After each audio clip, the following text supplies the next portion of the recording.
History of JavaScript. History of JavaScriptல first வந்து JavaScript உருவாக்குனது யாரு பாத்தீங்க அப்படின்னா பிரெண்டன் ஏச்னு சொல்லுவாங்க. அவரோட நெட்ஸ்கேப் டெவலப்பர். ஸோ இதை எந்த இயர்ல வந்து ஃபர்ஸ்ட் கிரியேட் பண்ணாங்க 1995ல ஜஸ்ட் 10 டேஸ்ல வந்து கிரியேட் பண்ணாங்க. இனிஷியலா வந்து JavaScriptோட நேம் என்ன அப்படின்னா மோச்சான்னு வந்து அனௌன்ஸ் பண்ணாங்க. அதுக்கப்புறம் லேட்டர் பீரியட்ல லைவ் ஸ்கிரிப்ட் நேம் சேஞ்ச் பண்ணாங்க. லைவ் ஸ்கிரிப்ட் வந்து ஃபைனலா வந்து JavaScriptனு சொல்லிட்டு ஃபிக்ஸ் பண்ணாங்க. சரியா? அதுக்கப்புறம் பாத்தீங்கன்னா 1995க்கு அப்புறம் 1997ல எக்மா இன்டர்நேஷனல் ஒரு கம்பெனி வந்து கொண்டு வந்தாங்க. அந்த கம்பெனிக்கு வந்து JavaScript என்ன பண்ணாங்க அப்படின்னா சப்மிட் பண்ணாங்க. அவங்க வந்து JavaScript வந்து என்னவா வந்து ரிலீஸ் பண்ணாங்க அப்படின்னா எக்மா ஸ்கிரிப்ட் அப்படின்ற ஒரு ஸ்டாண்டர்ட் வந்து ரிலீஸ் பண்ணாங்க. ஒரு நியூ எடிஷன் வந்து ரிலீஸ் பண்ணாங்க. ஓகேவா? அதுல கம்ப்ளீட்டா யூஸ் பண்ணது எல்லாமே பாத்தீங்க அப்படின்னா JavaScriptோட சின்டாக்ஸ் அண்ட் ஃபீச்சர்ஸ் தான். 1997ல எக்மா ஸ்கிரிப்ட்னு ஒன்னு கொண்டு வந்தாங்களா. சோ அதுக்கப்புறம் 1999ல ES3 ஒரு நியூ எடிஷன் வந்து விட்டாங்க. விட்டதுக்கு அப்புறம் IE5 இன்டர்நெட் எக்ஸ்ப்ளோரர் 5 அது யாருதுன்னா மைக்ரோசாஃப்ட்டோட ஒரு வெப் பிரவுசர். சோ அதுல என்ன பண்ணாங்க அப்படின்னா JavaScript வந்து சப்போர்ட் பண்ண வச்சாங்க. அதுக்கப்புறம் 1999லே வந்து அந்த ES3 எடிஷன்ல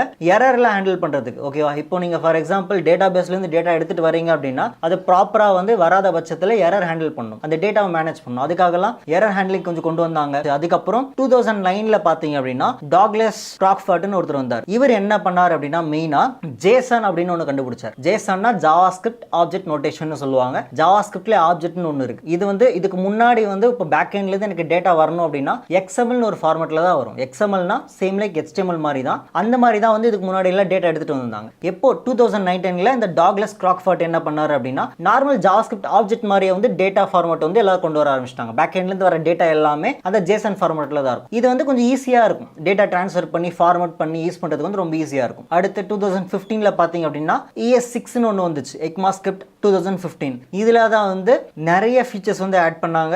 இதுக்கு அப்புறம் தான் வந்து JavaScript வந்து மெயினா வந்து யூனிவர்சல் லாங்குவேஜா கன்வெர்ட் ஆனதுக்கு இது ஒரு ரீசன். இதுக்கு அப்புறம் ECMAScriptோட வெர்ஷன்ஸ் பாத்தீங்க அப்படின்னா ஃபர்ஸ்ட் வந்து ECMAScript 1 வந்து 1997ல. ஸோ JavaScript வந்து எக்மா இன்டர்நேஷனல் கொடுத்த உடனே ஃபர்ஸ்ட் எடிஷன் எப்போ அப்படின்னா 1997ல ECMAScript 1 அது ES1னு சொல்லுவாங்க. சரியா? அதுக்கப்புறம் பாத்தீங்க அப்படின்னா 2015 வரைக்கும் ஆல்மோஸ்ட் 1997 2015 18 இயர்ஸ் கேப் கரெக்டா. அதுல வந்து எடிஷன்ஸ் வந்து கொஞ்சம் டிலேவா தான் ரிலீஸ் பண்ணாங்க. 2015க்கு அப்புறம் தான் என்ன டிசைட் பண்ணாங்க அப்படின்னா ஏர்லி வந்து அப்கிரேட் வந்து அனௌன்ஸ் பண்ணிக்கலாம்ன்ற மாதிரி வந்து டிசைட் பண்ணாங்க. அதுக்கப்புறம் பாத்தீங்கன்னா 2016ல வந்து ES7 வந்துச்சு. அதுக்கப்புறம் 8 9 10 இந்த மாதிரி. ஓகே, இப்போ கரண்ட் வெர்ஷன் பாத்தீங்கன்னா ES14 சொல்லுவாங்க. 2023ல வந்து அனௌன்ஸ் பண்ணாங்க. அப்கமிங் இயர்ஸ்ல அந்த அப்கிரேட் வந்து ரிலீஸ் பண்ணுவாங்க.